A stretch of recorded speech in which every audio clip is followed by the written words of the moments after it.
കഴിഞ്ഞ 10 വർഷം കേരളം ഭരിച്ച ആളുകളാണ് ഇവിടെ ഈ പ്രശ്നങ്ങൾ ഇപ്പോൾ ഉണ്ടാക്കുന്നതെന്ന് അവർ തന്നെ മനസ്സിലാക്കണം.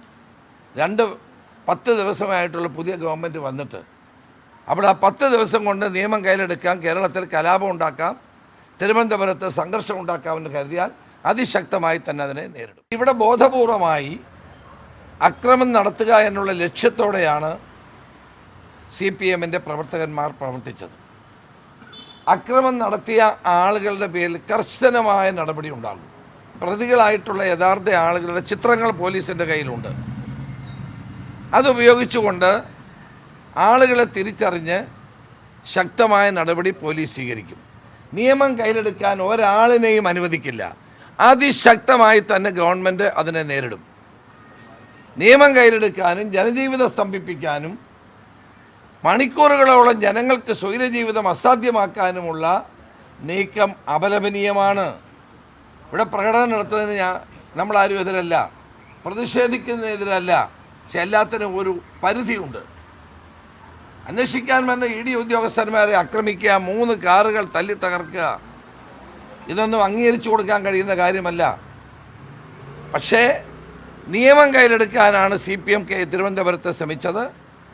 അത് ഒരു കാരണവശാലും അംഗീകരിക്കില്ല. ഇനിയും പ്രതികളെ പിടികൂടാറുണ്ട്, അവരെ പിടികൂടുക തന്നെ ചെയ്യും. അവരുടെ പേരിൽ ശക്തമായ പോലീസ് കേസുകൾ എടുത്തുകൊണ്ട് മുന്നോട്ട് പോകും. നിയമവാഴ്ച തകർക്കാനുള്ള നീക്കം കഴിഞ്ഞ 2 ദിവസമായി തിരുവനന്തപുരത്ത് നടന്നു വരികയാണ്.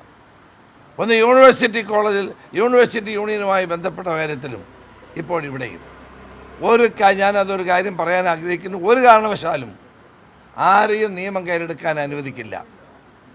അപ്പോൾ പോലീസിൻ്റെ കുറ്റം കൊണ്ടല്ലാതെ ഉണ്ടായൊരു സംഭവമാണിതെല്ലാം. മുൻകൂട്ടി അറിയിച്ചിരുന്നെങ്കിൽ, അല്ലെങ്കിൽ ഏതെങ്കിലും തരത്തിലുള്ള ഇൻ്റലിജൻസ് വിവരങ്ങൾ, രഹസ്യമായ വിവരങ്ങൾ ഉണ്ടായിരുന്നെങ്കിൽ ഞങ്ങൾക്ക് ശരിയായ അർത്ഥത്തിൽ പ്രതിരോധിക്കാൻ കഴിയുമായിരുന്നു. ED റെയ്ഡുമായി ബന്ധപ്പെട്ട ഒരു സൂചനയും കേരള പോലീസ് നൽകിയില്ല.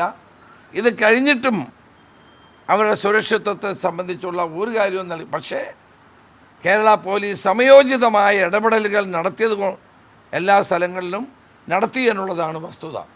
അതുകൊണ്ട് നിയമം കയ്യിലെടുക്കാൻ ആരെയും, എത്ര ഉന്നതനാണെങ്കിലും നിയമം കയ്യിലെടുക്കാൻ ഞങ്ങൾ അനുവദിക്കില്ല. അത് അനുവദിക്കാൻ പാടില്ലാത്ത കാര്യമാണ്.